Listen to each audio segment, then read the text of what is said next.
예, 그러면 이번 시간에는 배임의 죄에 대해서 살펴보도록 하겠습니다. 여러분들 강의 교환 387페이지에 배임의 죄와 관련된 구성요건 체계도가 나오죠. 구성요건 체계도는 간단합니다. 먼저 단순 배임죄를 기본적으로 처벌을 하고 있고, 그것과 관련돼 가지고 업무상 배임죄를 처벌한다 하는 정도 여러분들이 보시면 될 것 같고, 모든 죄의 미수원 처벌하는데 친족 확률에 적용되는 것 이외에 독립된 범죄 구성요건으로 배임 수중죄죄, 배임 수재죄와 증죄죄가 있다는 걸 여러분들이 이해해 두시고, 이 배임 수중죄죄는 몇 년 전에 개정이 돼가지고 부정원 청탁을 하고 돈을 금품을 제공하는 거를 제3자한테 제공하는 경우까지 포함됐다 하는 부분을 여러분들이 체크해 놓으면 될 것 같아요. 자, 다음으로 이제 문제되는 것 중에 하나 특별법으로 특경법 있죠. 특경법에 보면 배임으로 인한 이득액이 5억 원 이상 50억 미만인 경우에 3년 이상의 유기징역, 또는 50억 이상인 경우에는 무기 또는 5년 이상의 유기징역에 처한다는데, 이 특별법상에 나와 있는 특경법에 나와 있는 배임 액수를 여러분들이 계산하는 거는 일반적인 계산 방법에 의하면 됩니다. 근데 부동산 이중 매매에서는 이 배임죄에 따른 이득액이 계산할 방법이 독특해요. 아직까지 기출문제 한 번도 안 나왔지만은 여러분들이 그 부분은 여러 교수님들이나 실무에서 오신 교수님들이 중시하고 있는 부분이니까 그런 부분들은 여러분들이 잘 체크해 두기 바라겠습니다. 물론 이따 배임죄의 부동산의 이중매매를 설명하겠지만, 부동산의 이중매매는 그냥 부동산 가액 전체가 배임죄에서 얻은 이득액이 된다. 그러므로 여러분들이 부동산 이중매매에서는 부동산 가액 자체가 그냥 배임액 전체가 된다. 이렇게 여러분들이 좀 생각을 해두면 될 것 같아요. 자, 배임죄 일반인데, 배임죄 일반을 보면 역시 배임죄와 관련돼 가지고 우리가 구성요건, 위법성, 책임이라는 걸 볼 때 이 배임죄도 주체가 제한이 있는 경우죠. 주체, 객체, 행위, 그다음에 고의가 있다 그랬을 때 이 주체와 관련돼 가지고는 타인의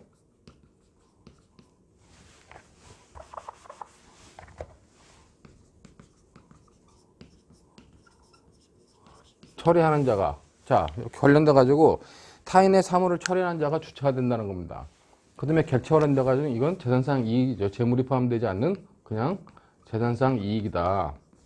그 다음에 행위는 배임행위예요. 그 배임행위가 뭐냐 관련돼 가지고 여러분들이 임무에 위반되는 행위다. 임무에 위반되는 행위라고 판단을 되는데, 그럼 임무에 위반되는 행위가 무엇이냐 그랬을 때 쉽게 생각하면은 하지 말아야 될 것을 하거나 아니면 해야 될 것을 하지 않는 행위. 우리가 그거를 임무 위배행위라고 해요. 그렇기 때문에 배임행위라고 하는 것은 결국 배임행위 전체는 임무를 위배해가지고 상대방이나 자신이나 상대방한테 재산상 이익을 취득하게 하는 범죄인데, 그때 말하는 임무 위배행위는 해야 될 것을 하지 않거나 하지 말아야 될 것을 하는 행위다. 그걸 여러분들이 잘 기억해 놓으면 될 것 같습니다. 최근에 이제 대법원의 경향이 타인의 사물을 처리하는 자의 범위를 좀 더 축소하는 그런 경향이기 때문에 그런 부분에 관련된 것도 여러분들이 잘 파악을 해야 돼요. 그렇기 때문에 배임죄는 기본적으로 주체로서 타인의 사물을 처리하는 자에 해당하는가 아니면 해당하지 않는가를 여러분들이 잘 파악해야 되겠죠. 대표적으로 최근 들어서 이제 부동산 이중매매와 관련돼 가지고 타인의 사물을 처리하는 자의 지위가 유지된다고 했던 거 말고 나머지 부분들, 대물변제 예결이라든가 아니면 동산의 이중매매라든가 아니면 올해 이제 전원합체 판결로 나왔던 이중 저당 관련된 문제들, 이런 분들, 동산의 양도담보 관련된 문제들은 전부 다 타인의 사물을 처리한 자의 지위에 있지 않는다. 타인의 사물을 처리한 자로 보지 않기 때문에 배임죄가 성립하지 않는다고 전원합체 판결을 바꾼 거기 때문에 그런 부분 여러분들이 주의 깊게 봐야 될 것 같습니다. 기출문제로 2018년도, 그러니까 제 최대 변호사 시험에 나왔던 문제인데 이 문제는 기본적으로 그 당시에 나왔던 17년도에 나왔던 전원합체 판결을 아느냐 모르느냐에 따라 가지고 판단된 문제이기 때문에 배임죄와 관련돼서 크게 어려운 문제는 아니었어요. 여러분들 거기 보시면은 18년도 제7회 변호사 시험 제2문 보면 갑은 X 주식회사 대표이사고, 그 다음에 이제 을은 위 채무, 갑이라고 하는 사람과 채권 채무 관계가 있는 사람이죠. 갑이 어떤 채권 채무와 관련된 채권을 변제하지 않으니까 을이 갑에게 위 채무 담보 목적으로 약소금을 발행해 줄 것을 요청을 합니다. 즉, 관련돼 가지고 갑이라는 사람은 대표이사예요. 즉, 법인이 X라고 하는 주식회사죠.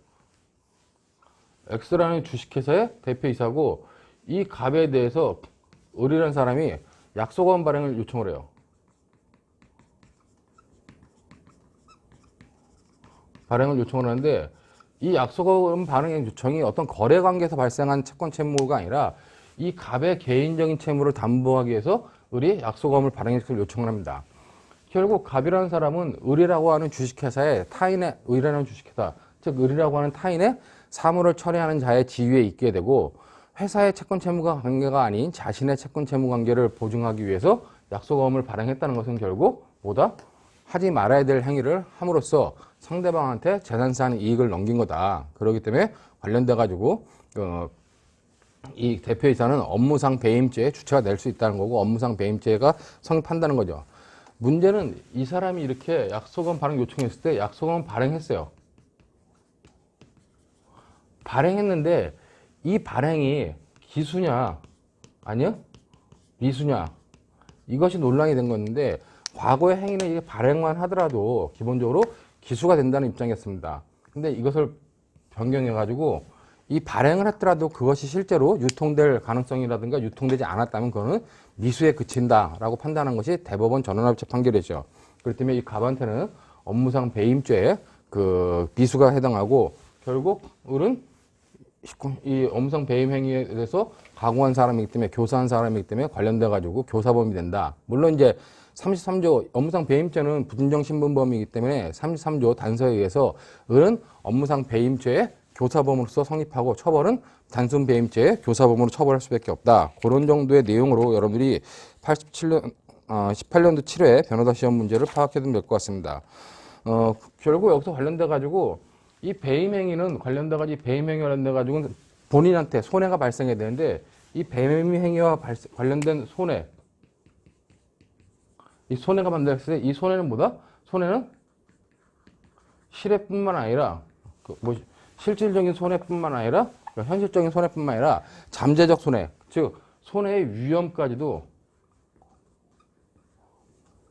위험을 포함하는 개념이다. 이것이 판례의 입장이라는 걸 여러분들이 잘 알아두시면 될 것 같아요. 그렇기 때문에 이 갑이라는 대표이사가 발행을 하면 자체가 배임죄가 기수에 이른 것이 아니었냐. 이게 과거의 판단이었는데 비록 그렇다 할지라도 기존에 있어서의 채무와 관련돼 가지고 이것이 보증한 약속금 자체가 발행 자체가 무효이고 이것이 시중에 유통되지 않았다면 그래서 현실적으로 손해가 발생하지 않았다면 그때는 실해 발생의 위험조차 발생한 것이 아니다. 그러므로 기수가 아니다라고 판단한 거기 때문에 그 정도의 내용들만 여러분들이 봐두시면 될 것 같습니다. 관련돼 가지고 뭐 388페이지하고 389페이지와 관련된 내용들이 나오는데 뭐 의뢰 제체까지 33조 단서가 적용된다 하는 그 부분을 여러분들이 잘 봐두시면 될 것 같아요. 물론 병해 제책 관련돼 나오는데 이거는 업무방해죄 242페이지에서 한번 설명했기 때문에 그 부분을 여러분들이 체크해 두시면 될 것 같습니다. 이 정도로 18년도 7회 시험 문제를 마치도록 하겠습니다. 물론 7회 요 변호사 시험 관련돼 가지고 그 당시에 이제 문제됐던 것이 그냥 배임죄로 기수로 쓰면 어떻게 되냐? 배임죄 기수로 기존의 전원합체 판결에 바뀐 걸 모르고 기수로 쓰면 어떻게 되냐 했을 때 물론 기수로 쓴 경우에는 가점이 있었습니다. 처음에 채점 기준에 의하면은 굉장히 큰 가점이 있었는데 나중에 채점 기준들을 채점위원들이 채점 기준 등을 변경해 가지고 전원합체 판결 바뀐 전원합체 판결처럼 미수로 쓴 경우와 그다음에 바뀌기 전 판례에 따라 가지고 기수로 쓴 경우에 있어 채점 기준을 채점의 폭을 차이를 많이 줄였다고 합니다. 그렇게 들은 얘기니까 여러분들이 전원합체 판결을 중요하게 신경 써야 되겠지만은 이런 문제에서도 약간 혼란이 있을 수 있는 부분들은 그렇게 이제 채점위원들이 커버를 했다 이렇게 생각하시면 될 것 같아요. 자, 그다음에 이제 17년도 제6회 변호사 시험이었는데 변호사 시험에 이건 이미 앞에서 많이 다뤘던 문제예요. 다뤘던 문제인데 요 문제 중에서 우리가 이제 배임죄와 배임 수중죄죄와 관련된 케이스들만 좀 뽑아가지고 보도록 하겠습니다. 자, 기본적으로 여기서 보면은 옛날 이제 아파트 입주의 회장이 공사와 관련돼 가지고 여러 가지 문제를 발생시킨 경우죠. 즉, 이 사람이 회장이죠. 회장인데 입주의 회장입니다. 그러니까 결국 아파트 입주자 대표회 사무를 처리하는 자, 이 사람이. 뭐 실제로 우리 현실에서는 아파트 입주해 대표자가 아파트 사무를 처리하지 않고 관리사무소가 처리하는데 이 케이스에서는 이제 그렇게 정리를 했었습니다. 자, 회장이었고, 자, 먼저 이거 관련돼 가지고 이제 그 A라는 사람이 5천만 원을 계약을 해달라. 아파트 조경공사를 하는데 5천만 원을 계약하면 자기가 리베이트로 뭐 200을 주겠다 그랬죠. 이 중에 200을 리베이트로 주겠다. 이렇게 먼저 제안을 해요. 근데 갑이 다시 A한테 역제안하죠. 5천에 500으로 하자. 500을 리베이트로 하자. 해가지고 이제 역제안을 합니다. 그러니까 역제안을 하니까 이와 관련돼 가지고 그 A는 결국 망설이는 거예요. 망설이니까 A의 친구인 을이 있었는데 을한테 갑이 부탁을 하죠. A하고 만날 것을 주선을 해달라. 그래가지고 결국 A하고 만나가지고 이렇게 제안한 거에 대해서 A가 승낙을 합니다. 그 다음에 갑과 A의 사이는 계약을 하고 계약금으로 1,000만 원을 수령해요. 갑이 수령하고 1,000만 원을 수령한 다음에 갑이 이제 계약을 한 다음에 5천만 원 계약한 다음에 계약금으로 1,000만 원을 A한테 줍니다. 그러니까 A가 그 1,000만 원을 가지고 다시 얘한테 500만 원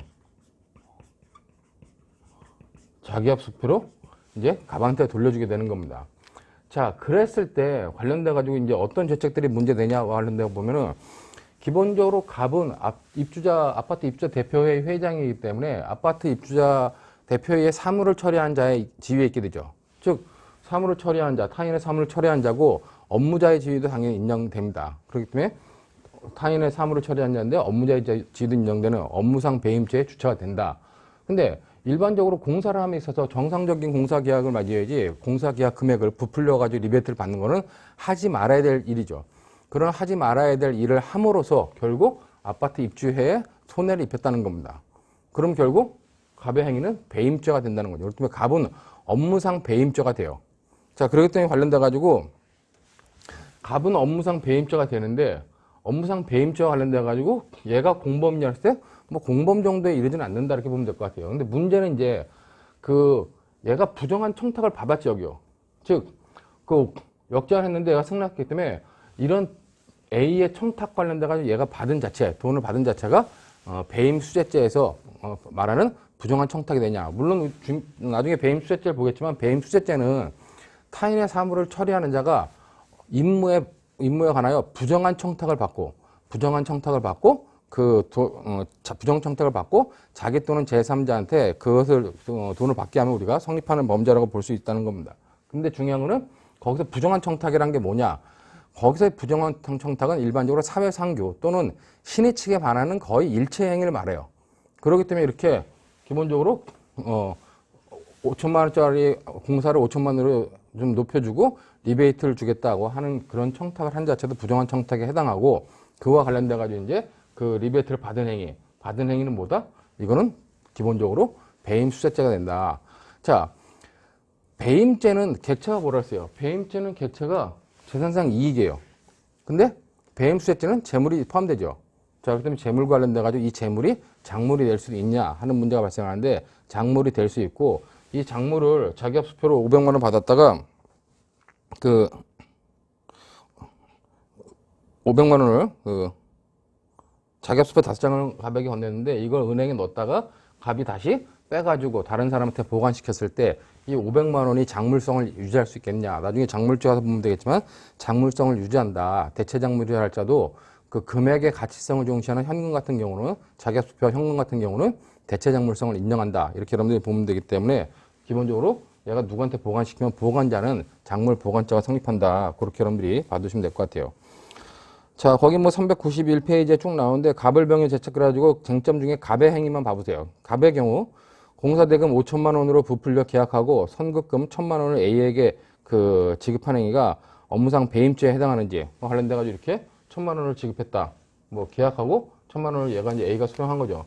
이 행위까지가 뭐가 되냐? 이것이 업무상 배임죄에 해당한다는 거예요. 그 다음에 이제 리베이트로 500만 원 수령한 행위, 요거 관련돼가지고는 배임 수재죄가 성립한다는 거죠. 그다음에 이제 병 관련돼 가지고 나중에 이제 갑이 이렇게 받은 돈 500만 원을 자기 합숙으로 받았다가 자기 통장 계좌에 넣었다가 돈을 300 정도를 인출해 가지고 병한테 맡겨 놓게 됩니다. 근데 병의 제출 관련돼 가지고 거기 보는 것처럼 뭐 작물보관자가 성립하는데 작물보관자가 성립한다. 그런데 작물성이 인정된다는 거. 그 정도의 내용으로서 여러분들이 좀 봐두시면 될 것 같습니다. 391페이지 갑의 대체 업무상 배임죄 성립 여부와 관련돼 가지고 결국 업무자의 지위도 인정되고 그 사무처리자의 지위도 인정된다. 그 다음에 이제 관련돼 가지고 그러면 임무위배행 행위냐? 임무위배행위는 계약 금액을 부풀려 가지고 리베이트를 받는 행위는 그 배임죄의 임무위배에 해당한다. 그리고 그렇게 해서 계약을 한 것 자체, 계약을 했으면 바로 뭐요? 그거는 손해 위험이 발생한 거기 때문에 바로 그냥 기수로 볼 수 있다는 거죠. 그렇기 때문에 갑은 업무상 배임죄가 성립한다. 그런 의미로 여러분들이 받으시면 될 것 같아요. 그 다음에 이제 392페이지에 배임 수재죄가 성립하냐 그랬을 때 관련돼 가지고 배임 수재죄 성립 여부 392페이지에 보면은 양거로 2번에 배임 수재죄 성립 여부 나오는데 갑은 타인의 사물을 처리하는 자로서 조경업자 A로부터 공사 대금을 과대하게 책정한 공사를 성사시켜달라는 청탁을 받았습니다. 이게 바로 부정한 청탁에 해당한다는 거예요. 여기서 배임 수재죄에서 말하는 부정한 청탁이란 뭐다? 사회상규 또는 신의 측에 반하는 행위다. 그건 여러분들 잘 기억해야 되겠죠. 그러니까 사회상규 신의 측에 반하는 행위, 그런 행위에 해당하는데 왜 그런 청탁을 받고 리베이트로 500만 원을 받았다. 취득한 것은 그 부정한 청탁의 대가로 취득한 것이므로 청탁과 재물취득 사이 인과관계가 인정되기 때문에 배임수재죄도 성립한다. 그럼 이제 배임수재죄가 성립한다 그랬을 때 배임죄와 배임수재죄는 무슨 관계냐? 원래 때 이거는 서로 독립된 범죄이기 때문에 양죄의 그 실체적 강압이 된다. 그런 의미로 여러분들이 봐두시면 되겠죠. 그렇기 때문에 그런 문제들을 여러분들이 잘 봐두시면 될 것 같습니다.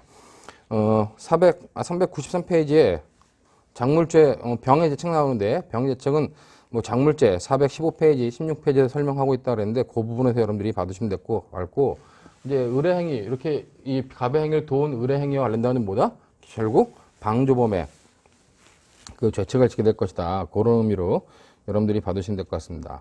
자, 요 정도가 이제 배임죄와 관련된 일반적인 기출 문제였죠. 그렇기 때문에 요 정도가 이제 본시험에 변호사 시험에 나왔던 배임죄의 일반적인 거기 때문에 그런 부분들 여러분들이 잘 생각해 두시면 될 것 같고 하여간 배임죄는 타인의 사물을 처리하는 자의 지위에 있느냐 없느냐 그거와 그다음에 배임 행위냐 아니냐 라고 하는 두 가지 부분만 여러분들이 잘 체크해 두시면 될 것 같아요. 자, 이제 모의시험 한번 봐보겠는데 모의시험 관련돼 가지고는 뭐 17년도 모의시험 2차 1문인데 요거는 이제 배임이라고 했지만 실제로는 정확히는 배임 수재죠. 배임 수재와 횡령과 뭐 불법 원인급여와 다 포함된 문제다. 근데 이건 뭐냐면 결국 요 문제는 이제 A라는 법인이 있어요. A라는 법인이 있고 A라는 법인의 갑이라고 하는 사람이 대표이사죠. 대표이사고 그 다음에 B라는 법인이 있고 B라는 법인의 대표이사는 을입니다. 그 사람이 대표이사죠. 자, 근데 이 A라는 회사가 뭐 개인형 이동장치, 뭐 마이렉이라고 하는 걸 개발해가지고 특허권을 취득하게 돼요. 그러니까 결국 그거 관련돼가지고 독점적으로 B라는 회사한테 독점적인 공급 계약을 맺게 됩니다. 근데 공급 계약 전에 있었던 게 어떤 내용이 있었냐면 갑과 을 사이에는 얘가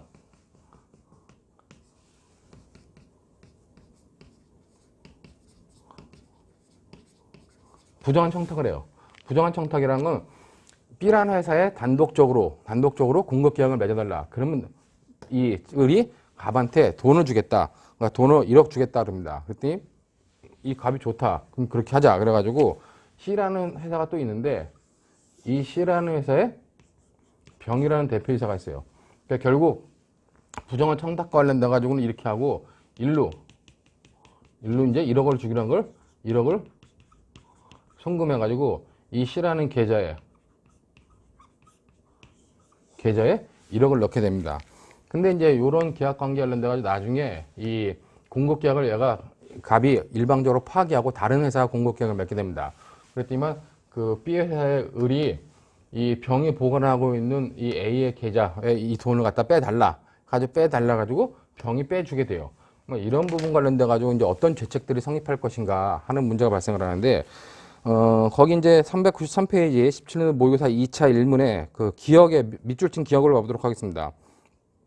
이와 같이 B사가 선정된 데에는 을이 개인적으로 갑에게 1억 원을 제의하면서 청탁한 탓이 컸는데 계약이 성사된 직후 그 을은 갑의 요청에 따라 위 돈을 갑에게 직접 주는 대신 C 주식회사 대표이사 병의 계좌로 송금해요. 이렇게 이 계좌로 송금하게 됩니다. 자, 근데 이제 나중에 이 계약이 파기되죠. 파기되는 게 아니라 이제 일방적으로 파기하니까 그 다음 페이지 394페이지 니은을 보면 을은 그 병을 교사하여 병으로부터 위 계좌에서 자신의 계좌로 1억 원을 일로 넣은 1억 원을 다시 1억 원을 달라고 얘기를 하게 됩니다. 그랬을 때 이제 이와 관련돼 가지고 어떤 죄책이 문제될 수 있겠냐죠. 결국 기억에서의 갑과 을의 죄책, 갑과 을의 죄책. 그다음에 이제 그 니은에서 요 니은 케이스에서 을과 병의 죄책을 관련돼 가지고 그 어떤 죄가 성립할 것이냐. 물론 기억에서 갑이 업무상 배임죄가 성립하는 건 뭐 문제가 없습니다. 예, 타인의 사물을 처리한 자죠. A라는 회사의 대표이사는 A라는 회사의 그 사물을 처리한 자에 있기 때문에 업무상 배임죄 성립 여부는 논의를 한다. 문제적인 결국 갑이 C사의 계좌를 통해 그 을의 청탁의 대가를 송금받은 행위에 대한 배임수재죄가 성립하느냐. 얘가 배임수재죄가 성립한다면 얘는 배임증대죄가 성립하겠죠. 근데 이제 이 당시에 요 출제 당시에 관련돼 가지고 문제는 뭐냐. 배임수재죄의 법조문 자체가 본인이 직접 받는 경우, 갑이 직접 받는 경우만을 처벌할 수 있었고 제3자가 받는 경우는 처벌 조항이 없었어요.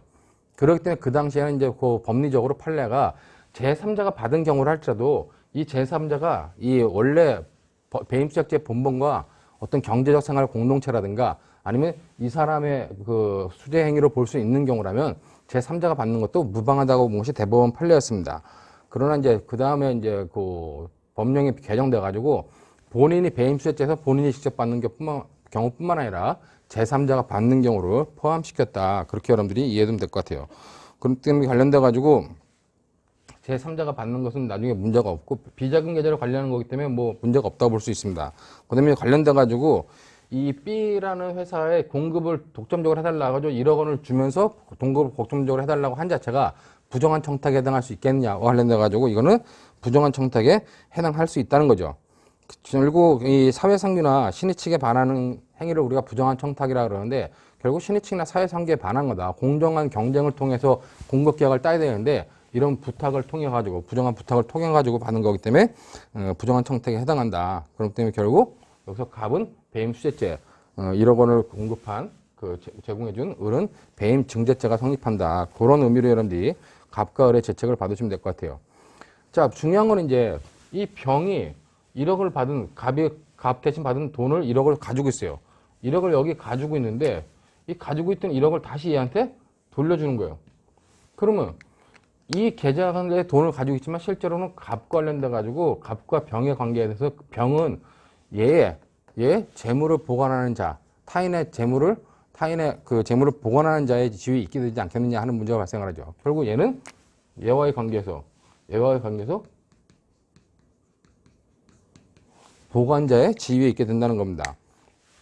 보관자의 지위에 있기 때문에 횡령죄의 주체가 될 수 있어요. 물론 근데 여기 이제 문제되는 게 횡령죄와 불법 원인급여인데 우리가 항상 제가 얘기했지만 횡령죄와 관련된 불법 원인급여물을 횡령한 경우는 어떻게 된다? 그거는 무죄라고 했죠. 불법 원인급여물을 사기쳐서 받은 경우는 사기죄가 성립한다 그랬습니다. 지난 시간에 봤는데 불법 원인급여와 횡령죄, 불법 원인급여와 사기죄는 여러분이 잘 구분해야 돼요. 불법 원인급여와 횡령죄는 무죄가 된다. 뭐 불법 원인급여물을 횡령한 건 무죄가 된다는 거예요. 근데 중요한 거는 이 갑과 병 사이에는 불법 원인급여가 없다는 거죠. 자, 그렇기 때문에 관련돼 가지고 갑이 을로부터 받은 재물은 갑과 을 사이에 얘와 얘 사이 얘가 부정한 청탁으로 돈 준 거기 때문에 얘가 돌려달라고 이 불법 원인 급여물이 되는 거는 이 1억 원이 갑과 을 사이에서 불법 원인 급여물이 되는 것이지 갑과 병 사이에서는 불법 원인 급여물이 되는 것이 아니라는 얘기예요. 그렇기 때문에 이거는 불법 원인 급여물과 횡령 관련된 문제가 아니라는 거죠. 결국 을이 갑한테 돌려달라고 할 수는 없지만은 병한테는 돌려달라고 할 수 있다는 거예요. 자기가 이 사람이 보관하고 있는 돈을. 근데 이 사람이 돌려주면 어떡한다? 결국 얘는 횡령죄가 성립하고 얘는 그 횡령죄의 교사범위 성립할 수밖에 없다는 거죠. 그렇기 때문에 여러분도 거기 보면은 뭐 사안의 경우 갑이 을로부터 받은 재물은 갑과 을 사이에는 불법 원인급여에 해당한다. 이렇게 관련돼 가지고 이 돈을 받은 행위는 얘가 직접 받은 거랑 봤을 때 갑과 을 사이에는 불법 원인급여이 된다는 거예요. 하지만 갑과 병의 관계에서 갑이 병에게 반환을 요구할 수 없는 거는 갑이 병한테 그 돈을 내놔라 이게 반환을 요구할 수 없는 것이냐, 즉 불법 원인 급여물이냐 했을 때 그거는 아니라는 얘기죠. 그렇기 때문에 이 병의 행위는 횡령행위에 해당한다는 얘기입니다. 그렇기 때문에 그 을에 관련돼 가지고 횡령죄는 징장신분범이기 때문에 얘는 기본적으로 횡령죄의 정범이 되고, 그다음에 이제 이 을은 횡령죄의 교사범이 성립한다. 그 정도에 관련돼 가지고 그 정도에 관련된 내용들로 여러분들이 체크해 두시면 될 것 같습니다. 자, 그 다음에 13년도 모의고사 문제가 나오는데 13년도 모의고사 문제는 조금 잘 봐야 되는 게 여러 가지 쟁점이 좀 포함되어 있는 거죠. 자, 13년도 보면 주식회사 갑의 대표이사, X 주식회사의 대표이사인 갑은 회사의 적자가 늘어나고 향후 상장 폐지가 될 가능성이 높아지자 수익 창출을 위한 새로운 사업에 도입이 필요하다고 판단하던 중 마침 고향 선배가 대표이사인 주식회사 Y의 인수를 추진해요. 즉, X 주식회사의 대표이사가 갑이에요. 근데 여기 Y 주식회사의 대표이사는 누군지 모르지만 대표이사가 있습니다. 자, 근데 이제 갑은 이 Y를 인수를 추진합니다. Y 인수를 추진하는데 관련돼 가지고 인수에 필요한 내부 보유 자금이 거의 없고 이사회의 적법한 결의도 없음에도 불구하고 회사를 살리기 위해 Y 회사의 인수가 시급하다고 보고 X 회사 명의로 Y 회사의 주식을 적정가액인 5억 원보다 훨씬 고가인 12억 원에 매입을 해요. 자, 12억 원에 매입을 하는데 결국 이 갑이라는 사람은 얘를 인수하죠. 그러니까 인수하는데 원래 얼마짜리였다? 5억짜리를 12억 원으로 부풀려 가지고 인수를 합니다. 근데 이 과정에 이사회죠. 이 과정에 어떤 적법 절차 요건인 이사회 의결도 없이 이 갑이 Y라는 회사를 인수하게 됩니다. 근데 결국 이 회사는 5억 원짜리 물건을 12억에 샀기 때문에 이 X라는 회사는 결국 경영상 어려움에 빠지겠죠. 경영상 어려움에 빠지자 갑은 해외를 도피하기 위하여 이 자기가 가지고 있던 별장, 갑이 보관하고 있던 별장이 있었어요. 갑은 별장은 X회사 건데 자기가 전적으로 관리하고 보관하고 있던 별장이 있었는데 이 별장을 갖다가 팔아먹으려고 생각합니다. 그렇기 때문에 X회사로부터 위임받아 사실상 지배관리하던 지배관리권과 대외적 처분권을 갖고 있던 4억 원 상당의 X회사 소유의 별장을 매수인에게 처분하기로 하고 계약금으로 4천만 원을 받았습니다. 자, 이 별장을 누군가 매수인이 있을 때 매수인과 관련돼 가지고 매매 계약을 하고, 그러니까 매매 계약만 하고 계약금 4천, 이건 계약금이죠. 계약금 4천만 받은 상태에서 계약금 4천만 원을 받은 상태에서 결국 X회사에 여기 보면은 A라고 하는 감사팀장이 있는데 법무팀장에 발각되어 결국 이거는 뒤에 어떻게 된다? 뒤에 관련돼 가지고 매매 계약하고 계약금 받은 상태에서 등기를 못 해줘요. 그리고 갑은 쫓겨나게 됩니다. 그러니까 쫓겨나게 되자 이 앙심을 품은 갑은 친구 을을 찾아가. 결국 이제 여기 A라고 법무실장인데 이 갑은 을한테 가가지고 얘를 폭행해라. 얘를 좀 혼내줘라. 야구방망이를 떼달라 해가지고 폭행을 교사합니다. 근데 가서 얘가 을이 A라고 한 줄 때렸는데 가서 알고 보니까 B였더라. 얘의 객체착오는 얘한테 무슨 죄가 되겠느냐. 이런 점도 같이 이제 적용됐던 부분입니다. 자, 이와 관련돼 가지고 결국 이 여러 가지 문제가 되는 것 중에 하나가 갑이 X회사의 대표이사로서 Y회사를 인수한 것이 배임죄가 될 수 있겠느냐. 즉, 타인의 사물을 처리하는 자로서 X라는 회사의 대표이사가 갑은 타인의 사물을 처리하는 자예요. 업무상 배임죄의 주체가 될 수 있다는 거죠. 근데 관련돼 가지고 배임 행위를 했느냐. 배임 행위라는 건 임무에 위배해 가지고 자기 또는 제3자한테 이익을 얻게 하고 본인한테 손해를 끼치는 행위죠. 자, 그 행위를 했냐고 봤을 때 얘가 경영자로서 경영상 판단을 했다면 배임죄 성립을 제한해야 되지 않느냐 하는 경영상 판단 문제가 등장한다는 거죠.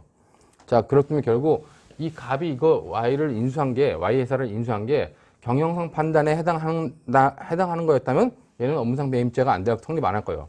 그러나 그것이 경영상 판단으로서 적법하지 않았다면 업무상 배임죄가 성립할 수 있다. 그러면 경영상 판단과 관련돼 가지고 어떻게 우리가 풀어야 되는지 그런 부분들이 중요한 부분이 된다는 겁니다. 자, 관련돼 가지고 여기도 이제 얘가 5억짜리를 12억에 했기 때문에 결국 Y라는 회사는 7억 이상의 어떤 그 이득을 얻었죠. 차이와 관련돼 가지고 요 차액은 얘와 얘의 차익인 7억이 배임액이 됩니다. 이것이 배임액이 되기 때문에 특경법에 적용 대상이 된다. 그렇기 때문에 거기 보는 것처럼 그 7억짜리가 배임액이 된다고 보면 될 것 같고, 그다음에 관련돼 가지고 뭐 별장을 이렇게 매매한 행위, 이거는 이제 횡령죄가 되겠죠. 이건 뭐 관련돼 타인의 재물을 보관하고 있는 자가 횡령행위를 했는데 횡령행위와 관련돼 가지고 이 횡령행위가 기수에 이르느냐. 물론 횡령죄는 기수가 된다는 걸 우리가 표현설에 의한다는 것이 판례 입장이에요. 그러나 이제 부동산 관련돼서는 뭐라 그러세요? 부동산 관련돼 가지고 표현설을 취하고 있는 판례 입장이라도 부동산 관련돼 가지고는 등기까지 이루어졌을 때가 기수가 된다고 판단한다 그랬죠. 그렇기 때문에 등기가 이루어지지 않기 때문에 횡령행위의 기수로는 볼 수 없을 것이다. 뭐 그런 정도의 쟁점들이 주로 다뤄질 거다. 관련돼 가지고 여러분 거기 보는 것처럼 쟁점은 먼저 갑이 Y 회사를 인수한 행위와 관련된 특경법 위반죄, 배임죄이죠. 특경법 위반죄 성립 여부가 문제되는 바 배임죄에서 경영 판단의 원칙을 어떻게 고려해야 되느냐 관련돼 가지고 이건 결국 경영 판단의 원칙 관련돼 가지고 경영 판단이라고 판단할 수 없겠죠. 왜냐면 절차적 요건이 이사회의 의결도 없었고 5억짜리를 10억에 매수하면서 관련돼 가지고 어떤 그 절차적인 요건, 이사회 요건도 안 했고, 그 다음에 이제 성실하게 경영상 판단을 했다고 볼 수 없다는 거예요. 그렇기 때문에 결국 경영상 판단에 해당하지 않는다는 거죠. 물론 이 부분을 학설들은 이렇게 보는데 판례는 뭐라 그러냐? 판례는 이거를 그냥 경영상 판단을 어떤 배임 행위에 해당하느냐 안 해당하느냐 문제가 아니라 그냥 배임죄의 고의의 문제로 봐버린다는 거죠. 그렇기 때문에 판례 입장에서 할 때 이거는 배임죄의 고의가 인정된다. 그렇게 이제 판단하게 됩니다. 그 다음에 갑이 쟁점 두 번째, 갑이 X회사 소유의 별장을 처분하기로 마음먹고 매매계약을 체결하여 계약금 4천만 원을 받은 행위와 관련해서는 업무상 횡령죄 성립 여부를 검토한다. 업무상 횡령죄가 성립하겠죠. 기본적으로 타인의 재물을 보관하는 자의 지위에 있었기 때문에 X라고 하는 회사의 별장을 이 사람이 보관하고 있었기 때문에 업무상 횡령죄 주체가 돼요. 이제 문제는 그렇게 매매계약을 체결하는 것이 횡령행위, 불법 영득 의사를 외부에 표현한 행위냐 관련돼가지고 표현설 입장에 의하면 바로 기수가 돼야 되겠지만 부동산에 있어서만큼 보다 등기까지 넘어갔을 때 기수가 되고 그렇지 않은 경우는 미수가 된다. 등기 없다 그랬죠. 그렇기 때문에 이 부분에 관련돼가지고는 횡령죄, 업무상 횡령죄에 미수가 될 거다. 그런 정도에 관련된 내용들을 판단하면 되고, 이 부분은 제가 따로 언급하지 않겠습니다. 우리가 이미 총론식 시간에 피교사자의 객체의 착오가 교사자한테는 어떻게 법적 효과를 미치는지를 총론 시간에 다 봤기 때문에 그 부분을 참고하시면 될 것 같아요. 그렇기 때문에 거기 보면 Y 회사의 인수와 관련된 갑의 특경법 위반죄 성립 여부를 관련돼가지고 타인의 사무를 처리한 자의 지위에 인정되고, 과연 이 배임 행위와 관련돼가지고 과연 경영상 판단에 해당할 수 있겠느냐. 즉, 이런 행위가 이거 자체, 이런 행위가 우리가 경영상 판단에 해당할 수 있겠냐 관련돼가지고 뭐 학설들이 이 관련돼가지고 뭐 주관적 요건과 객관적 요건이 따르죠. 그러니까 주관적 요건으로서는 기본적으로 그 성실하게 경영 판단을 했냐, 성실하게 판단을 했느냐와 절차적 객관적 요건으로는 절차적 요건들을 갖췄냐. 성실하게 판단하고 절차적 요건을 갖췄다면 경영상 판단이 인정되므로 배임 행위가 안 된다고 보는 겁니다. 이게 이제 학설의 입장인데 판례 입장은 뭐다? 판례 입장은 경영상 판단을 이 고의에 여기 경영상 판단이라는 걸 그냥 배임죄의 고의 문제로 봐요.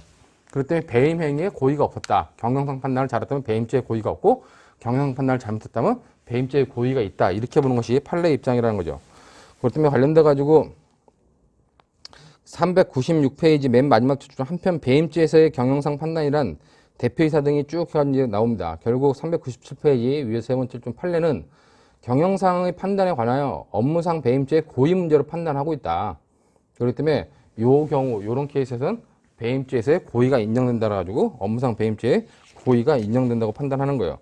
그런 의미로 여러분들이 그 판단하면 될 것 같고, 왜냐하면 결국 이사회 의결도 거치지 않고 너무나 성급하게 5억 원짜리를 12억 원에 인수했다는 거죠. 그리고 그 이후에 회사가 경영상 어려움을 겪게 될 것을 뻔히 알면서 했기 때문에 배임죄의 고의가 그대로 인정된다. 그렇게 여러분들이 받으시면 될 것 같습니다. 관련돼 가지고 뭐 재산상의 손해 발생 및 제3자 이익 취득을 했는데 결국 본인한테는 7억의 손해가 발생한 거고 이 Y라는 사람한테는 7억의 이익을 준 경우죠. 그렇기 때문에 여기서 이제 이득액이 얼마냐? 배임죄 이득액은 이것과 5억에서 5억짜리 10억에 샀기 때문에 그 차액인 7억이 배임죄 이득액이 되고 배임죄 이득액이 5억 원이 넘었기 때문에 이와 관련돼 가지고 특경법에 적용 대상이 된다. 이렇게 여러분들이 받으시면 될 것 같아요. 그다음에 398페이지 보면은 X회사 소유의 별장 처분과 관한 갑의 업무상 횡령죄 여부 관련돼 가지고 별장에 대해서 갑에게 보관자의 지위가 인정되냐? 당연히 보관자의 지위가 인정되겠죠. 그럼 이게 횡령의 기수냐 미수냐 관련돼 가지고 399페이지에 보면은 횡령죄의 기수에 관련돼 가지고는 학설이 표현설과 실현설의 입장이 있어요. 근데 판례는 이제 일반적으로 표현설의 입장이라는 거죠. 불법 영득 의사가 외부로 표현되기만 하면 그거는 기수가 된다고 보는 것이 판례 입장입니다. 그러나 그런 판례 입장이라도 부동산에 관련된 가지고 부동산에 관련된 가지고 등기까지 이루어졌을 때 그때 우리가 기수가 된다고 보는 것이 판례 입장이다. 그렇기 때문에 이 경우에는 횡령죄의 미수로 봐야 된다. 그렇게 여러분들이 정리해 두시면 될 것 같습니다. 그 정도로 봐보시면 결국 갑은 업무상 횡령죄의 미수가 성립한다. 그렇게 여러분들이 봐두시면 될 것 같아요. 자, 이 정도의 행위를 보면서 이제 뭐 경영상 판단까지 봤기 때문에 배임죄에 관련된 내용들은 거의 사령 문제로서 다룰 수 있는 것들은 다 다뤘다. 이렇게 여러분들이 보면 될 것 같습니다. 거기 이제 400페이지 보면 12년도 모의시험 2회 제2문 나오는데 절도죄에서 설명했다. 264페이지에 설명했다는데 이거는 뭐냐면은 여러분들이 앞에서 봤던 케이스 중에 그런 거 있습니다. 휴대폰 제조 공장에 근무하는 가불병이 있었는데 가불병이 있었고 저쪽 회사에 경쟁업체에 무슨 상무이사가 누가 와서 휴대폰 제조 비밀이 담겨 있는 설계 도면을 빼주면 돈을 얼마 주겠다 했던 부분이 나오죠. 그래서 얘들이 빼가지고 넘긴 케이스가 나오는데 그 경우 관련돼가지고 결국 업무상 배임죄, 타인의 사물을 처리하는 자인 가불병이 그런 타인의 업무상 배임죄가 성립하고 그다음에 관련돼가지고 설계 도면을 빼주면은 1억을 주겠다고 하는 부정한 청탁을 받고 부정한 일을 했기 때문에 임무위반을 했기 때문에 관련돼가지고 배임수재죄가 성립한다. 그런 케이스였기 때문에 여러분들이 264페이지와 관련돼가지고 한번 봐두시면 될 것 같습니다. 자, 이렇게 해가지고 배임죄 일반적인 내용들을 마치고 이제 중요한 거는 이제 부동산 이중매매죠.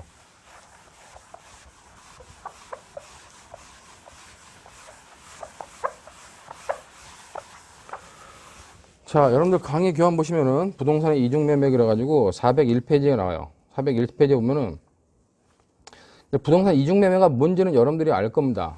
즉, 관련돼가지고 갑이라는 사람이 을과 부동산에 관련돼가지고 얘가 가지고 있는 X 부동산이 있다. X라고 하는 부동산이 있을 때 얘랑 계약하고 중도금 받고 잔금까지 받아. 근데 관련돼가지고 아직 등기는 하지 않은 상태예요. 등기는 아직 하지 않은 상태일 때 다시 갑이 두 번째 매매 계약을 맺는 거죠. 병가 매매를 해가지고 얘한테는 계약하고 모든 금액을 다 받고 관련돼가지고 등기까지 넘겨주는 경우입니다. 자, 그럼 결국 X부동산은 누구한테 소유권이 넘어가겠어요?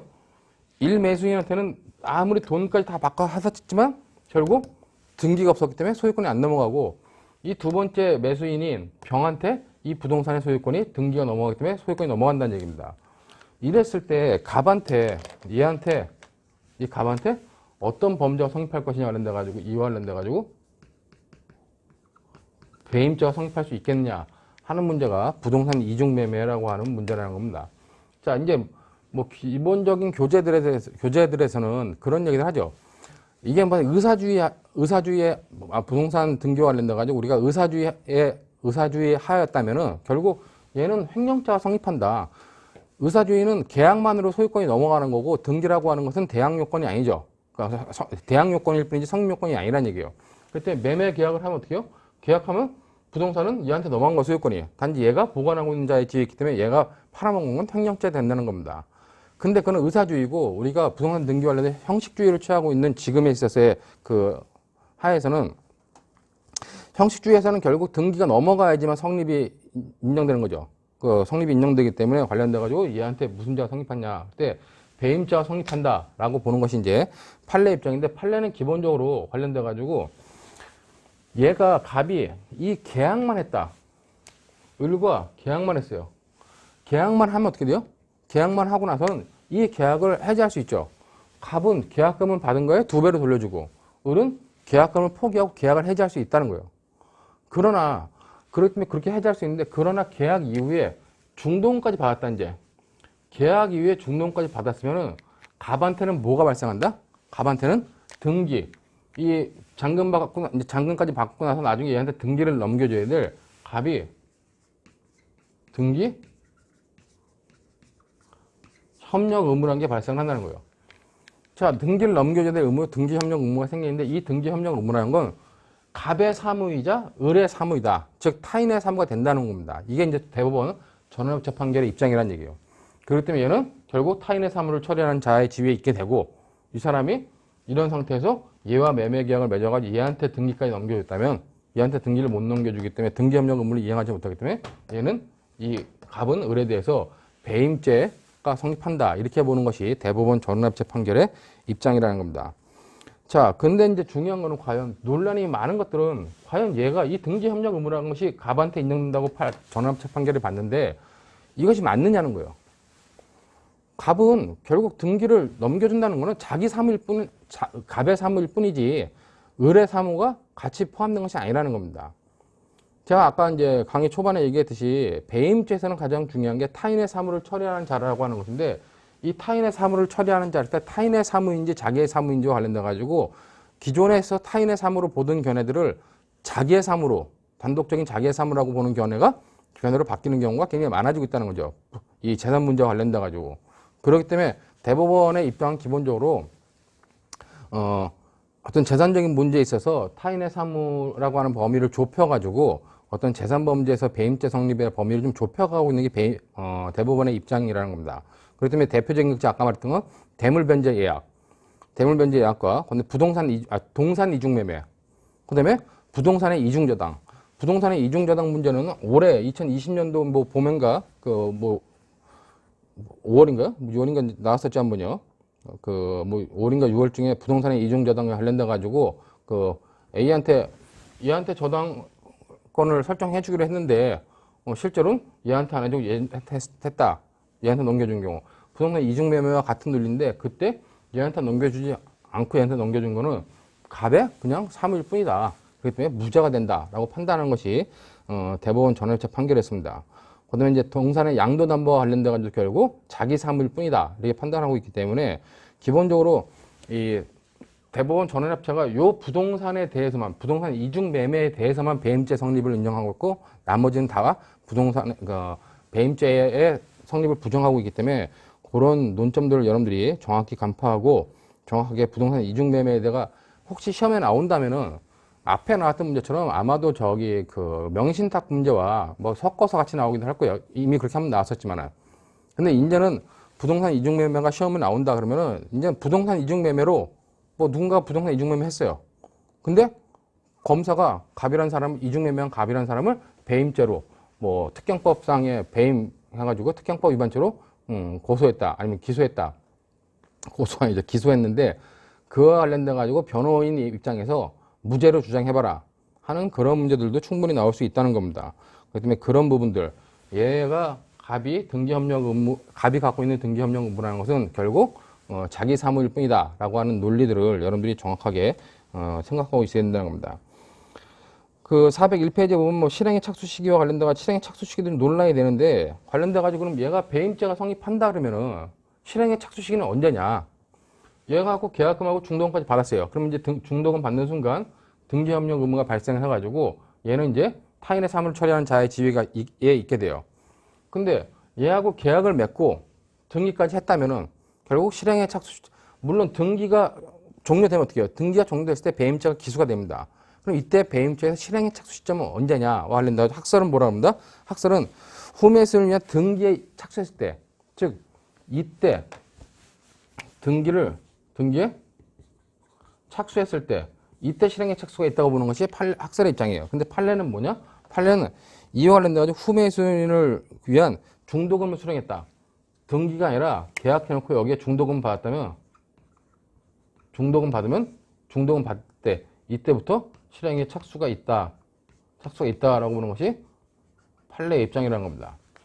근데 이게 이제 판례처럼 보는 것 중에 나중에 문제가 생기는 것 중에 하나는 뭐냐면은 얘가 이렇게 계약하고 중도금까지 하고 잔금까지 줬어요. 그리고 얘하고 계약을 맺었습니다. 계약을 맺는 것까지 아무 문제가 안 돼. 왜냐면은 이 계약을 해지하거나 취소하고 얘한테 등기 넘겨주면 되니까. 근데 중도금까지 받았습니다. 중도금 받았다는 거를 판례처럼 이걸 실행에 착수로 보면 이게 뭐 돼요? 배임죄 실행에 착수가 인정된 배임 미수가 되는 거죠. 이 중도금만 받은 행위를. 그 다음에 등기를 얘한테 안 넘겨줘. 얘한테 등기를 넘겨주면 어떻게 해요? 얘한테는 갑이 의뢰 관계에서는 배임죄가 성립하지 않는다는 거예요. 자, 근데 여기는 배임죄가 실행에 착수했다고 봐.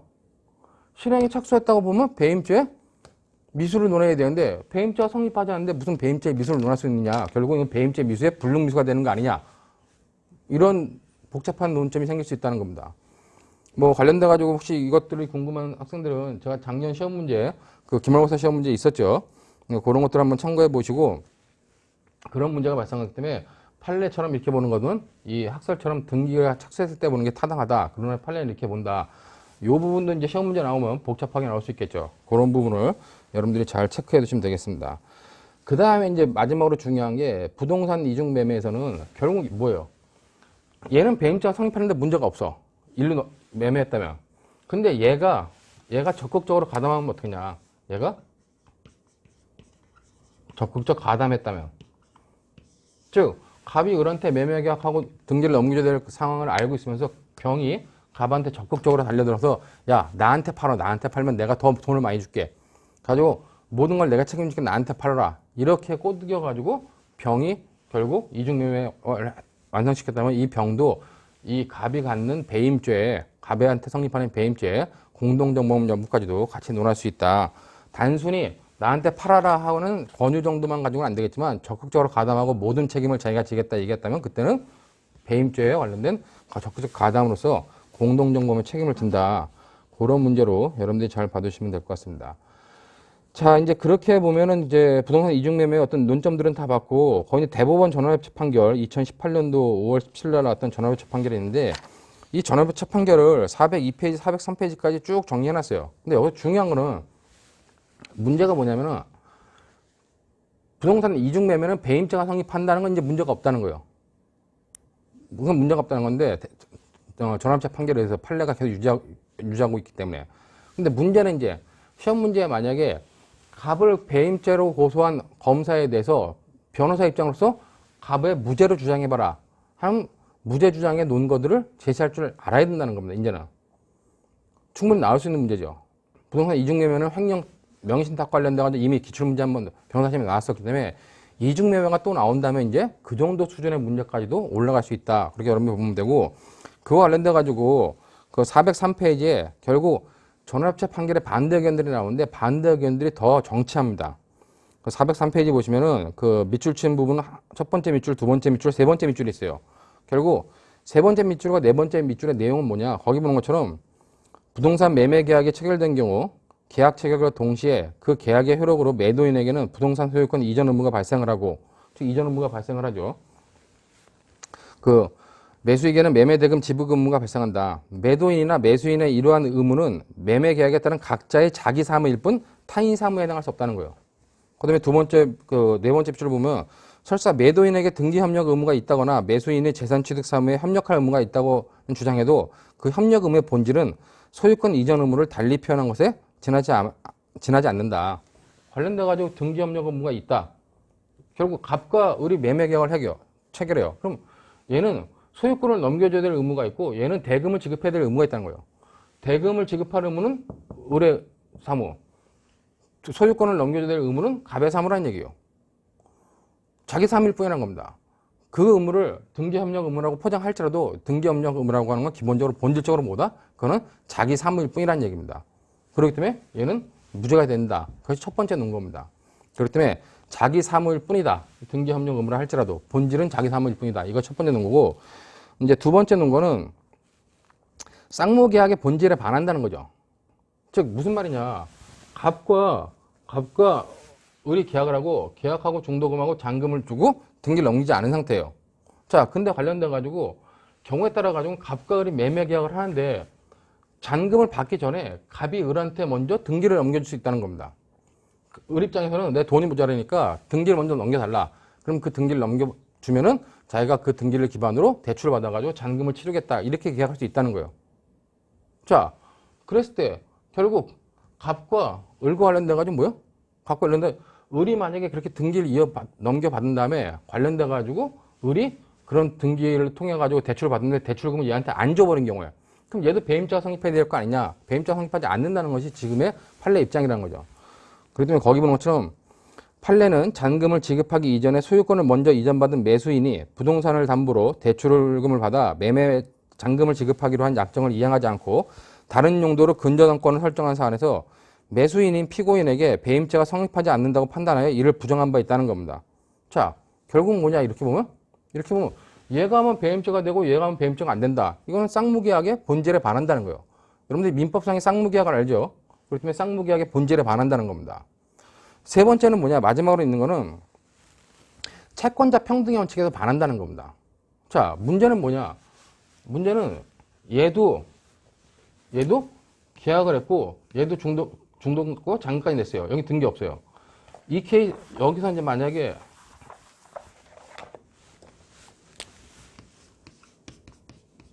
병이 있는데 얘도 계약, 중도금, 잔금까지 받았습니다. 즉 얘도 계약과 중도금과 잔금까지 받았어요. 여기는 등기가 없다는 거예요. 자, 그럼 이 상태에서는 지금 소유권은 아직까지 가만히 있는 거죠. 등기가 얘한테 넘어 있으니까. 자, 그러면 결국 을과 병은 뭐예요? 둘 다 채권자일 뿐이란 얘기예요. 자, 소유권 이전 등기를 받아야 될 채권자일 뿐이란 얘기죠. 근데 이 상태에서 갑이 먼저 계약한 얘한테 등기를 넘겨주면 뭐예요? 얘한테는 배임죄가 성립하냐? 배임죄 성립 안 한다는 겁니다. 근데 갑이 이 상태에서 얘한테 등기를 넘겨주면 얘한테는 배임죄가 성립한다는 거예요. 둘 다 채권자일 뿐인데 채권자는 평등하다는 채권자 평등의 원칙에 반한다는 거죠. 얘한테 넘겨주면 배임죄가 성립하고 얘한테 넘겨주면 배임죄가 성립 안 하고 얘한테 넘겨주면 배임죄가 성립한다. 이것은 채권자 평등의 원칙에 반한다는 겁니다. 그것이 이제 그 반대견들이 제시한 논거였기 때문에 그런 논거들에 따라 가지고 얘 무죄를 여러분들이 한번 주장할 수 있어야 된다. 그렇게 여러분들이 받으시면 될 것 같습니다. 그 다음에 아까 봤더니만 이 부동산의 가액은 뭐다? 이 가액을 관련돼 가지고 얘가 만약에 계약을 할 때 여기다가 이 계약 관련돼서 40억에 계약을 했어요. 40억을 계약하고 얘한테 50억 계약을 했습니다. 첫 번째 매매는 40억으로 계약했는데 얘가 부동산 값이 오르니까 50억에 팔아라. 그래가지고 50억에 넣었습니다. 그러면 이 차액은 뭐예요? 50억일 때 차액은 지금 10억이라는 거죠. 그럼 이때 갑이라는 사람이 배임자가 성립한다면 갑이 얻은 배임액은 얼마냐? 배임액은 얼마냐 했을 때 아까 횡령죄랑 다르게 아까 경영상 판단과 다르게 얘가 40억에 매매될 거를 1로 2인해서 50억을 얻기 때문에 차액 10억이 얻었네. 10억을 얻었기 때문에 특경법으로 가야 되는 거 아닌가? 이렇게 생각하는데 이게 아니란 얘기예요. 시가가 부동산의 시가 전체가 얘 갑이 얻은 배임액이라는 겁니다. 그럼 여기서 배임액은 뭐예요? 배임액은 50억 자체, 이 전체가 배임액이라는 얘기입니다. 그렇기 때문에 여러분들이 만약에 특경법 관련돼가지고 10억으로 보면 어떻게 돼요? 아, 이 특경법에 관련돼가지고 특경법 그 앞에 보는 것처럼 5억 이상 50억 미만에 해당하는구나. 이렇게 판단할 수 있다는 거죠. 이거 아니란 얘기예요. 이거는 50억이기 때문에 50억이 시가고, 최종 거래 금액이고 이것이 부동산 이중 매매 관련된 배임의 이득액이다. 그 50억 전체가 이득액이라는 거예요. 그렇기 때문에 이건 뭐다? 특경법상의 50억 이상인 범죄 행위로 판단하는 것이 판례 입장이다. 요건 여러분들이 뭐 부동산 이중 매매에서의 그 이득액을 계산하는 판례가 좀 잘못되어 있긴 하지만 요 부분은 여러분들이 정확하게 잘 판단을 해둬야 된다는 겁니다. 자, 그렇게 여러분들이 받으시면 될 것 같고, 404페이지에 보면 기출문제, 변호사 시험 문제 나오는데, 이 변호사 시험에 한번 나왔던 문제죠. 변호사 시험에 나왔는데, 이때는 뭐냐? 이때는 결국 이 앞부분에서 잠깐 설명했던 부분 같은데, 그 15년도 사회 시험 문제죠. 여러분 교재 보면 명의신탁 관련되어 368페이지에 이미 했었는데, 이 갑과 A가 이제 재혼을 하죠. 그리고 이제 명의신탁을 해요. 명의신탁을 하는데 이 명의신탁은 무슨 명의신탁이다? 부부간의 명의신탁이 유효한 명의신탁이에요. 근데 관련돼가지고 갑이 자기 아들 을을 시켜가지고 얘를 뭐 살해하죠. 불질러서 살해하게 되고, 근데 얘한테는 누가 있다? 병이라고 하는 아들이 있었어요. 근데 얘가 명의신탁한 게 뭐였냐? 명의신탁한 것이 기본적으로 뭐 X라는 토지와 Y라는 부동산이었죠. 근데 관련돼가지고 요거를 이제 어디다 매매하고, 이거는 이중 매매를 하는 거지. 매매를 가지고 제1 매매하고 제2 매매를 해요. 즉 관련돼가지고 C한테 팔고 뭐 D한테 팔게 되죠. 그러니까 결국 이 명의신탁 받은 유효한 명의신탁 관련돼가지고 얘 지위를 포괄적으로 승계하는 상속인 병이 알고 있는 상속인 병이 이거를 매매했다. 이거 횡령죄가 된다는 겁니다. 이자 간의 명의신탁에서. 횡령죄가 성립하는 것 이외에 또 관련돼가지고 얘와 관련된 것보다 이중 매매 관련돼가지고 얘한테 배임죄가 성립하는 문제인데, 요 케이스는 뭐였어요? 요 케이스는 여기다 계약하고 중도금 받고, 여기도 계약하고 나서 어떻게 해요? 여기도 계약하고, 여긴 계약금만 받아. 계약금만 받은 상태에서 얘한테 등기까지 넘겨준다는 겁니다. 얘한테 등기까지 넘겨주면 어떻게 해요? 얘에 대해서는 아무 죄가 안 된다는 거죠. 얘한테는 배임죄가 성립하지 않는다. 이런 케이스이기 때문에 그런 케이스를 368페이지에 쭉 정리하는 거기 때문에 그 부분을 여러분들이 좀 봐두시면 될 것 같습니다. 다음으로 뭐 모의시험에도 한번 나왔는데 비슷한 문제죠. 뭐 비슷한 문제인데 14년도 모의시험 관련돼 가지고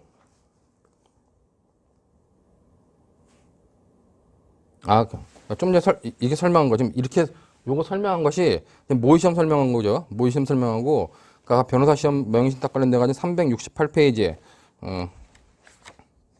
이것도 368페이지 관련돼 가지고 뭐 이중매매 관련돼 가지고 건물을 이중매매했다 관련된 것들 뭐 내용 나오니까 그것들 여러분 다시 참고하시면 될 것 같습니다. 그러니까 좀 요 케이스는 404페이지, 제가 404페이지 케이스를 보면서 설명했기 때문에 404페이지에 나와 있는 14년도 모의시험 제1차 시험 문제 관련된 케이스였다.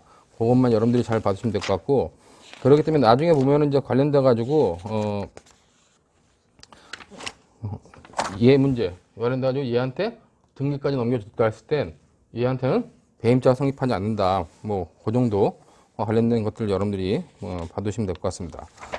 뭐 그렇게 해가지고 배임죄의 이중매매와 관련된 케이스까지 다 마치도록 하고, 이중매매 관련된 케이스 마치고 다음으로 배임수중죄죄를 한번 살펴보도록 하겠습니다. 자, 배임수중죄죄는 아까도 얘기했지만 타인의 사물을 처리한 자가, 여기서 이제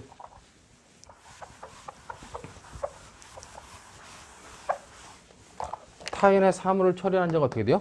타인의 사물을 처리한 자가 임무에 관하여, 그러니까 임무에 관하여 부정한 청탁을 받는 겁니다. 임무에 관하여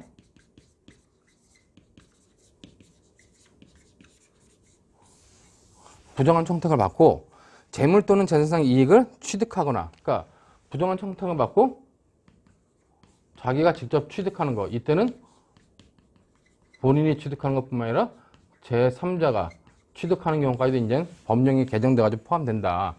즉, 뭐 객체 관련돼가지고 객체한 재산상 이익이 아니라 재물이나 재산상이 다 포함되는 거죠. 여기 이제 재물, 재산상 이익이 다 포함된다. 자, 타인의 사물을 처리한 자가 그 임무에 관하여 부정한 청탁을 받고 자기 또는 제3자로 하여금 재물 또는 재산상 이득을 취득하게 하는 경우, 이게 성립하는 범죄가 바로 배임 수중죄죄라는 겁니다. 받으면 배임수재죄, 준 사람은 배임증자죄가 되겠죠. 그러니까 여기서 아까도 봤지만 제일 중요한 건 뭐예요? 제일 중요한 거는 뭐 이런 거 써 있을 필요가 없고 지금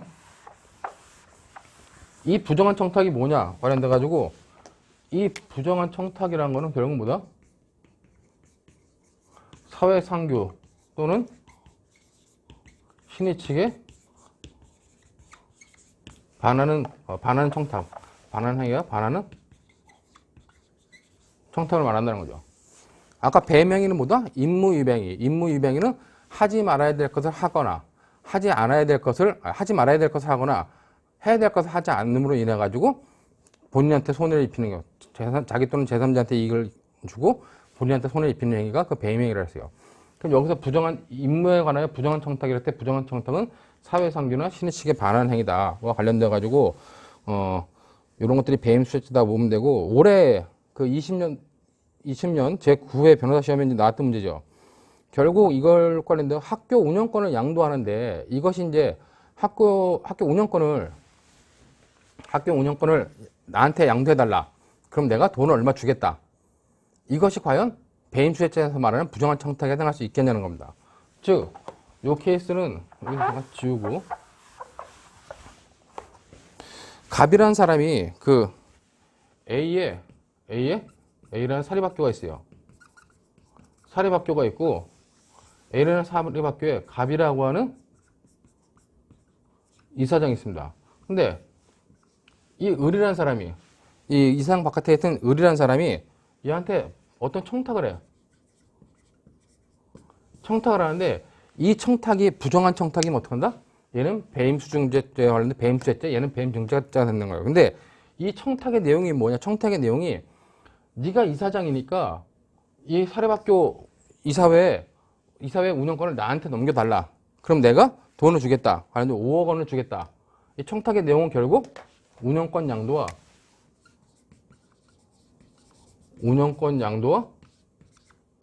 플러스 자기가 5억을 지급하겠다는 겁니다. 자, 그렇게 갑이 이제 하려고 부탁을 했어요.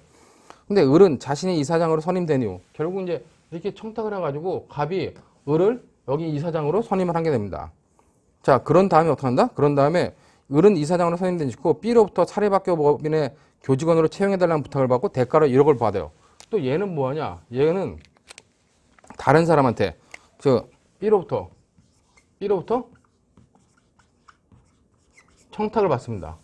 청탁 관련돼서 이건 뭐냐? 교사 채용의 청탁이죠.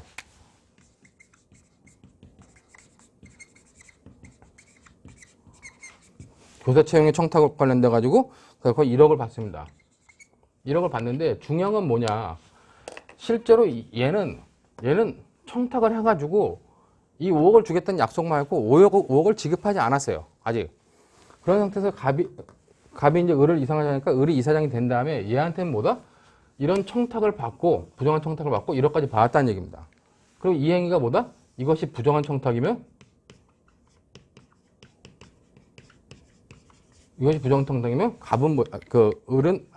B는 갑한테 부정한 청탁을 하고 돈을 지급받고 얘는 지급받은 거기 때문에 관련돼가지고 을은 뭐다? 이 B의 부정한 청탁 관련돼가지고는 배임수재죄, B는 배임증자죄가 된다는 거예요. 그 다음에 을의 행위와 관련돼가지고 얘와 관련돼가지고 이것이 부정한 청탁이면 어떻게 해요? 얘는 배임수재죄, 얘는 배임증자죄가 된다는 거죠. 근데 이러한 청탁, 운영권을 양도하면 내가 5억을 주겠다고 하는 이런 부탁을 받고 운영권을 인수받았다 했을 때 이것이 부정한 청탁이 아니면 어떻게 해요? 부정한 청탁이 아니면 얘는 배임수재죄가 되지 않는다는 거예요. 그럼 얘는 배임증자죄도 성립하지 않는다는 거죠. 전원협 재판결에 뭐라 봤습니까? 전원협 재판결이 이 부분 관련돼가지고 이거는 부정한 청탁이, 전원협 판결의 대법원 판례가 부정한 청탁이 아니라고 본 거죠. 그걸 잘 알고 있냐는 겁니다. 우리가 사회에서 상식적으로 교사 채용을 부탁하고 돈을 주면서 교사 채용을 부탁하는 거는 당연히 부정한 청탁이라 볼 수 있을 거예요. 즉, 여기 뭐 아까 지었지만 사회상규나 신의 측에 반하는 행위로서 분명히 부정한 청탁이라고 볼 수 있다는 겁니다. 그런데 학교 운영권, 사립학교 운영권은 양도할 수 없다는 게 기본적으로 사회 일반인들이 알고 있는 겁니다. 즉, 학교 운영권을 학교를 매매할 수 없다는 게 기본적인 법의 내용이에요. 그러나 이렇게 운영권을 양도하는 이사회 이사장을 교체하는 방법으로 운영권을 양도하는 것을 규제하고 있지는 않다는 겁니다. 법적으로. 그렇기 때문에 이 부분은 부정한 청탁이 아니다라고 본 것이 대법원의 판례 입장이죠. 관련돼 가지고 거기 보면 뭐 타인의 사무처리자가 되느냐, 얘는 갑이라는 사람은 사립학교의 사무처리자가 되고 그다음에 이제 부정한 청탁을 받았냐와 관련돼 가지고 이 학교법인의 운영권 양도가 부정한 청탁에 해당한다. 그런 것이 이제 1심의 견해였는데 대법원은 이거는 부정한 청탁은 아니다. 그렇기 때문에 배임수재죄가 해당하지 않는다는 겁니다. 그렇기 때문에 배임수재가 불성립한다고 보는 거고, 관련돼 가지고 만약에 1심 판단과 같이 여기 이제 1심과 같이 부정한 청탁이 인정된다 그러면 어떻게 해요? 얘는 배임수재죄는 돈을 받아야 돼요. 부정한 청탁을 받고 임무에 위반을 행했어. 근데 돈을 받았어? 아직 못 받았어요. 5억 원을 못 받았죠. 그렇기 때문에 그때는 배임수재, 미수죄가 성립한다. 배임수재죄 미수범으로 이제 죄책을 논해야 된다. 그렇게까지 봐야 되겠죠.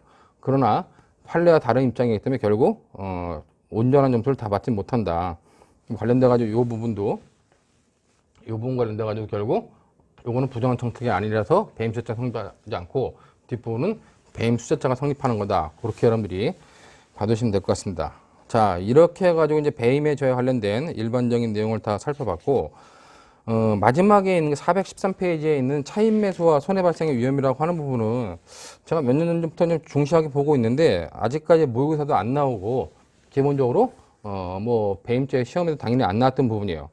그 LBO라고 하는 차임 매수와 관련돼 가지고 요즘 사회에서 그 인수합병 관련돼 가지고 많은 문제가 되고 있는데 이 인수합병의 유형 중에서 차임 매수 담보 제공형 차임 매수만 배임죄가 성립한다. 나머지 인수합병이라든가 아니면은 자산 인출형 같은 경우는 배임죄가 성립하지 않는다라고 본 것이 대법원 판례이기 때문에 그 담보 제공형 LBO만 여러분들이 배임죄가 어떻게 성립하는지 그 부분을 여러분들이 잘 봐두시면 될 것 같아요. 물론 아직 시험 문제 안 나왔기 때문에 뭐 시험 문제 많이 나온다면 판례 입장을 그대로 물 수밖에 없겠죠. 즉 이건 뭐냐면은 담보 제공형은 자 갑이라는 사람이 을이라고 하는 회사를 갑이라는 사람이 X라는 회사를 인수하려고 그래요. 인수하려고 하는데 결국 SPC라는 특수목적법인을 설립하는 거예요. 갑이 이거를 설립하고 얘가 여기를 인수해야 돼요. 인수하는 건데 인수하려면 돈이 없으니까 어떻게 해요? 여기 은행에서 대출을 받는 겁니다. 대출을 받으면 대출에 대해서 은행이 담보 제공을 요구할 거 아니에요. 그럼 특수목적법인인 SPC가 어떤 그 담보를 제공해야 되는데 담보 제공은 어디서 일어났다? 이 인수하려는 회사의 어떤 자산일 때 이 자산을 담보로 제공하고 나서 얘가 이걸 인수하면 이건 뭐다? 배임죄가 된다는 거죠.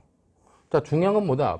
대법원 판례가 만약에 얘가 자산을 담보로 제공한 관련돼 가지고 갑이 이 자산을 담보로 제공한 것만큼 다른 어떤